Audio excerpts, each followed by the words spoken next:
1세대 주먹이 퇴조한 계기는 이정재의 죽음이었다. 5.16 직후 군사정부는 깡패 소탕에 나서 주먹들을 줄줄이 잡아들였다. 이정재는 정치 깡패라는 오명을 쓴 채 형장의 이슬로 사라졌다. 군사정부 실세의 도움으로 중형을 면한 이화룡은 주먹계에서 은퇴한다. 이정재 부하들에게 집단 린치를 당해 당시 재기 불능 상태에 빠진 시라소니도 이정재가 구속되고 법의 심판으로 결국 이정재가 사형당하면서 충격을 받아 기독교에 귀의한다. 1세대 주먹의 몰락 이후 일시적 공백기를 맞았던 서울 주먹계는 신상사 파라는 새로운 주인을 맡는다. 이화룡의 행동대장 노릇을 했던 신상사는 타고난 용맹성과 권력층과의 친분을 바탕으로 2세대 주먹의 선두주자로 떠오른다. 이정재의 동대문 사단은 유지광과 오따라는 별명으로 더 잘 알려진 정종원 세력으로 갈라진다. 정치권 인사들과 친분이 두터웠던 유지광은 1세대 주먹과 3세대 주먹을 잇는 가교 역할을 했다. 1988년 유지광이 죽은 후엔 정종원이 이정재 계열의 맏형 노릇을 한다. 정종원은 현재 신상사와 더불어 서울 주먹계에서 영향력이 가장 큰 원로 주먹이다. 2세대 주먹의 또 다른 축은 김두한의 후계자인 조일환이다. 천안, 아산이 본거지인 조일환은 충청권 주먹의 대부로 활동하면서 전국구 주먹으로 활약했다. 현역에서 물러난 후 헌혈, 장기 기증, 학교 폭력 추방 캠페인을 벌였던 조일환은 2009년 사망했는데 말년에 목사 안수를 받고 주먹계 후배들을 대상으로 교화 강연을 다녔다. 시라소니는 따로 후계자를 두지 않았다. 하지만 주먹계에서는 조창조를 시라소니 후예로 꼽는다. 족보상 적통은 아니지만 싸움 기술면에서 후계자로 손색 없다는 평가다. 대구 출신인 조창조는 1960년대 후반 상경에 염천시장 상인협회 경비과장을 맡으며 주먹계에 발을 내디뎠다. 1대1 싸움의 낭만이 있던 시절이다. 서울의 네로라 하는 주먹들이 조창조의 주먹에 모조리 나가떨어졌다. 조창조는 시라소니 이후 맨손 싸움 1인자라는 별명을 얻을 정도로 타고난 싸움꾼이었지만 세력이 크지는 않았다. 시라소니가 그랬듯 조직을 거느리지 않았기 때문이다. 전국구 주먹의 대명사인 그는 현재 대구, 경북 주먹계의 상징적 인물로 많은 건달의 정신적 지주 역할을 하고 있다. 3세대 주먹의 주축은 1960년대 후반 서울에 진출한 호남 주먹들이다. 일부는 2세대 주먹과 시기적으로 겹치지만 연령대가 조금 낮다. 주먹계에서 나이는 서열을 정하는 주요 잣대 가운데 하나다. 뒷날 3대 패밀리 시대를 연 김태촌, 조양은 이동재의 선배 주먹들인 이들은 신상사파와 협조하거나 경쟁하면서 서울 주먹계의 한 축을 이뤘다. 송태준, 박종석, 정학모, 오종철, 오기준, 박영장, 이승환 등이 대표 선수다. 무교동에 자리 잡았던 송태준은 서울로 올라온 호남 주먹들의 후견인 노릇을 했다. 번개라는 별명으로 유명한 박종석은 계보상 김태촌의 대선배로 1989년 김태촌이 조직한 신우회 회장을 맡는 등 호남 주먹의 대부로 통했다. 1988년 부산 칠성파 두목 이강환과 함께 일본으로 건너가 야쿠자 보스와 의형제를 맺기도 했다. 대한태권도협회 전무를 지내며 태권도계 실세로 통했다. 대학 재학 중 태권도 주먹으로 이름을 떨친 정학모는 일찍이 주먹계를 떠나 기업인으로 변신했다. 조양은의 직계 선배인 오종철은 박종석과 더불어 1970년대 초반 재경 호남 주먹계의 양대 산맥이었다. 1976년 무교동 엠파이어 빌딩 주차장 부근에서 김태촌의 부하들에게 낫과 칼로 하체를 난도질당하는 큰 부상을 입은 후 주먹계에서 잊힌 존재가 됐다. 오기준은 김태촌의 직계 선배로 신우회 부회장을 맡기도 했다. 김대중 정부 시절 김홍일 의원의 인척과 가까웠던 그는 정현준 게이트에 연루되면서 유명 인사가 됐다. 광주 출신인 박영장은 계보상 박종석의 후배로 1976년 신민당 전당대회 강목 사건의 주역이다. 박영장은 당시 신민당 비주류 측 요청을 받고 김태촌을 끌어들여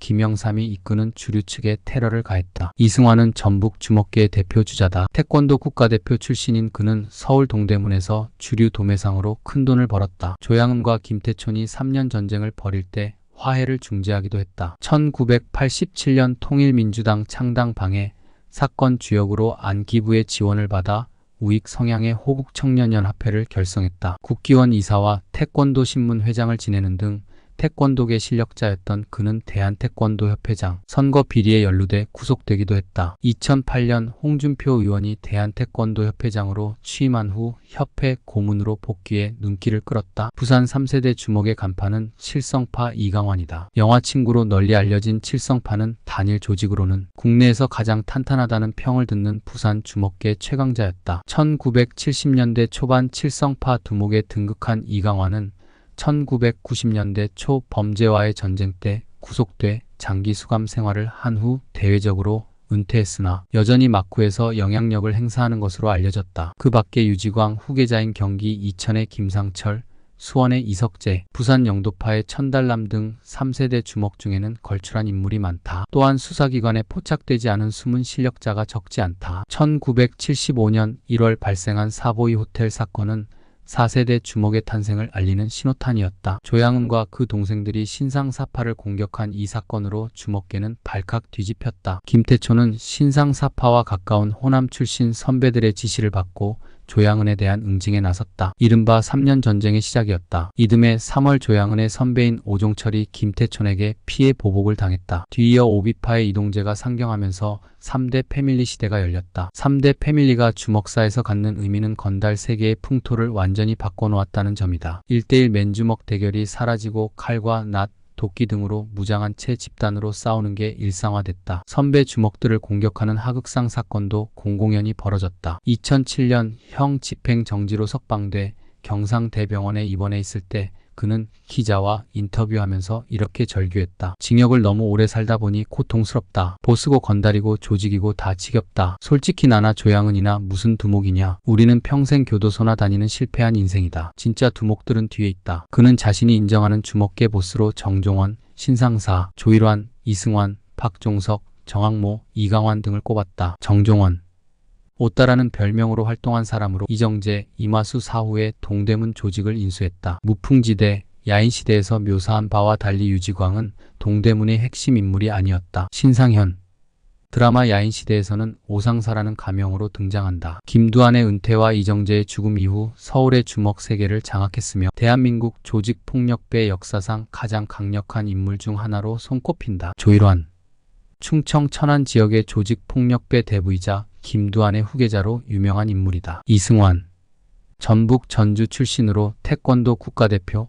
11대 국기원장, 27대 대한태권도협회 회장을 지냈고 통일민주당 창당 방해 사건의 배후이며 호국청년연합회 총재를 지낸 호남 주먹의 대부이다. 박종석 목포 출신으로 일찍이 상경하여 번개라는 별명으로 불리며 소공동, 명동 일대에 세력 형성했다. 광주에서 활동하던 김태촌을 서울로 불러들여 전국구 주먹으로 성장시킨 인물이다. 정학모 1970년대 범원안파의 두목급 인물로 사보이 호텔 기습 사건의 배후이다. 이강환 부산의 최대 폭력 조직 칠성파의 두목으로 영화 범죄와의 전쟁에 모티브를 제공한 야쿠자와의 결의 형제의식의 주인공이다. 이정재의 사돈 유지광이 쓴 회고록 대명에 따르면 당시 이정재가 특별히 챙겨주는 한물간 늙은 주먹이 있었는데 이 사람이 은퇴한 뒤 동대문 시장에서 조그만 가게를 운영하고 있었다고 한다. 어느 날 이분이 이마수와 사소한 일로 다투다 실컷 두들겨 맞았다. 그래서 맞은 사람이 억울한 마음에 이정재에게 찾아가 하소연을 했더니 이정재는 가족회의를 소집해서 이마수에게 만인이 보는 앞에서 당사자에게 사과할 것을 명했는데 이마수가 거절했다. 그러자 이정재는 회의석상에서 이마수에게 엎어치기를 해서 패대기 쳤는데 깜짝 놀란 이마수는 즉시 사과를 했다. 그 후 분한 마음에 이마수는 은밀히 평소 이정재의 돈 분배와 대우 문제로 불만이 있던 조열승을 찾아가 제안을 하게 된다. 조열승의 별명이 통뼈였을 정도로 강펀치를 지닌 싸움꾼이었다고 한다. 조열승은 7살 때 경북 김천에서 맨손으로 상경해서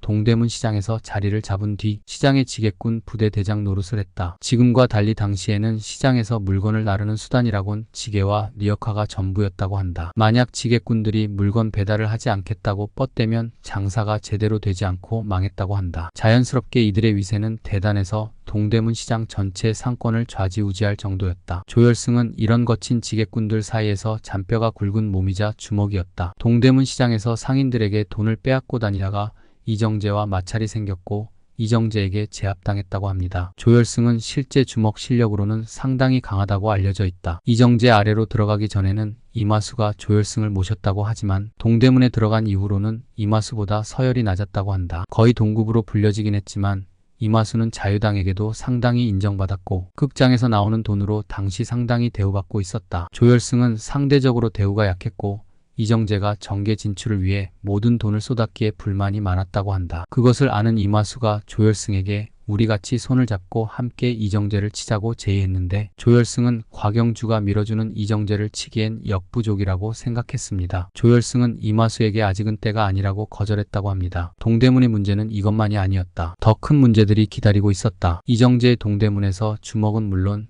주변 세력들이 가장 두려워한 김동진이 결국 이정재의 세력에서 이탈한 것이다. 김동진은 이정재 밑으로 들어가서 친위 부대를 맡았다. 동대문 주위의 군소 조직들을 무력으로 통일하거나 김동진과 그의 부하들이 순식간에 통합하는 데 크게 활약하였다. 특히 김동진의 부하 뱀대가라와 전박이는 지역에서 명성이 있어 내가 항복하는데 니들이 버틸 수 있어?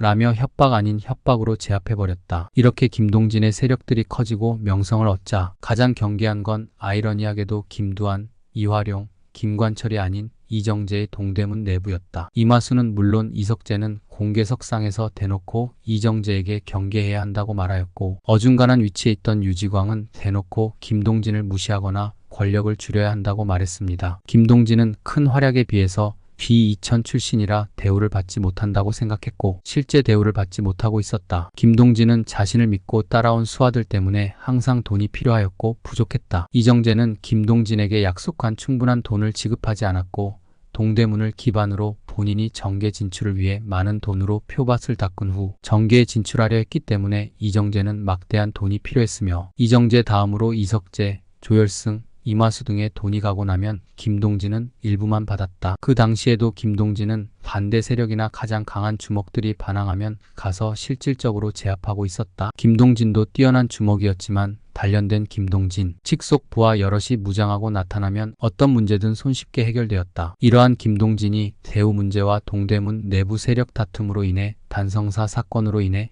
이탈한 것이다. 이로 인해 동대문은 큰 세력을 잃게 된다. 그 후 이마수는 호시탐탐 때를 노리던 중 4대 총선을 앞두고 이천 선거 문제로 이정재와 이기붕은 큰 갈등을 겪게 됩니다. 이정재는 이천에서의 인기가 대단하여 총선 때 그에게 대항할 사람이 없을 정도로 민심을 꽉 잡고 있었다. 자유당은 점점 커져가는 이정재를 경계했다. 1958년 제4대 국회의원 선거를 앞두고 이기붕은 자신의 거주지인 서대문구 을 지역에서 당선 가능성이 낮다는 조사 결과를 받자 이정재를 이천에서 더 이상 키워주면 안 된다는 측근들의 조언을 듣고 이천으로 출마를 결심하게 된다. 이기붕은 장경근과 한백수를 보내 이정재에게 출마 포기를 종용했으나 이정재는 이를 거부했다. 이천에서 이미 민심을 얻고 표밭을 잘 닦아놓은 이정재는 국회의원 출마를 양보할 수 없었다. 장경근의 이야기를 끝까지 듣지도 않고 닥치시오 라고 외치며 분노할 정도였다. 이에 자유당의 이기붕은 경찰력을 동원하여 이천에 파견된 동대문파 조직원들을 하나하나 잡아들이며 이정재를 숨통을 쥐고 협박하기 시작했다. 이정재는 분노하며 무소속으로라도 출마해 자유당에게 복수하려 했으나 이번 일은 천하의 곽영주도 이정재를 막아줄 순 없었다. 곽영주도 상관에게 압박이 들어오자 이정재를 설득하기 시작한다. 이번이 마지막 기회다. 이대로 흘러가면 이정재 너와 동대문은 모든 게 끝이 난다. 지금 남은 시간이 얼마 없다. 내가 고집을 계속 부리면 너와 주변 사람 모두가 다 죽는다라는 말에 결국 이정재는 설득과 권력의 압력에 굴복하고 맙니다. 그는 자신이 저지른 불의를 떠올리며 하늘이 자신을 도울 수 없었음을 한탄하며 후보 등록 마감 시간 20분을 남기고 출마 포기 각서에 도장을 찍었습니다. 결국 이천 선거구를 이기붕에 양보하고 집거하게 되며 동대문 상인연합회의 회장 자리를 이마수에게 뺏기고 은퇴하였다. 결국 이정재는 말 그대로 죽 서서 이기붕 준 꼴이 되었다. 여기서 봐서 알겠지만 곽영주는 이천 라인이라 이정재를 항상 도와주었지만 결정적일 때는 이기붕을 넘지 못했다. 당연한 말이다. 곽영주의 궁극적인 충성은 언제나 이승만이었다. 곽영주는 이승만이 권력에서 물러나도 충성을 다하였다고 한다. 사람들은 그런 곽영주를 비난했지만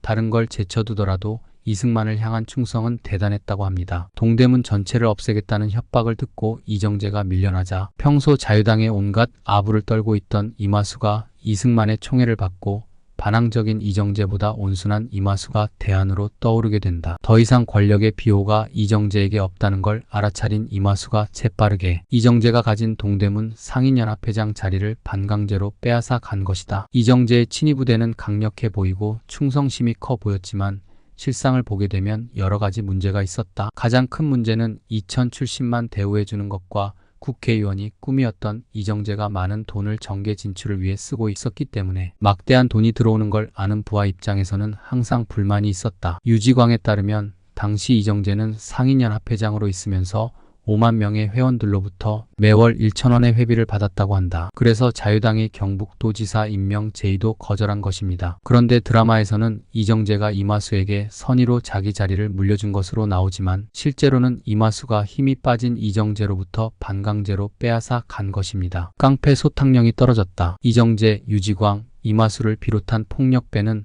덕수궁으로 잡혀와 초주검이 됐다고 합니다. 그들은 나는 깡패입니다라는 구호를 앞뒤에 붙이고 줄줄이 오라줄에 묶인 채 다리를 절며 종로를 걸었다. 얼마 전까지 공포의 대명사였고 정치 깡패의 1인자 이정재, 나는 새도 떨어뜨린다는 이정재가 하루아침에 거리에서 볼품없는 죄인이 되어 있었다. 이들에게는 사형이 언도됐고 얼마 후 형장의 이슬로 사라졌다. 사형 전 이정재가 남긴 말은 내가 기르다시피 한 사람. 몇몇이 배은망덕하게도 터무니없는 증언으로 나를 무고했다고 들었다. 섭섭한 일이지만 그들도 살기 위해 어쩔 수 없었을 거요. 엎질러진 물은 주워 담을 수 없는 법. 모두들 자식들이 있는 몸이니 이 일로 인해 아들대에 가서 절대 원수가 되어서는 안 된다는 게 내 마지막 바람입니다.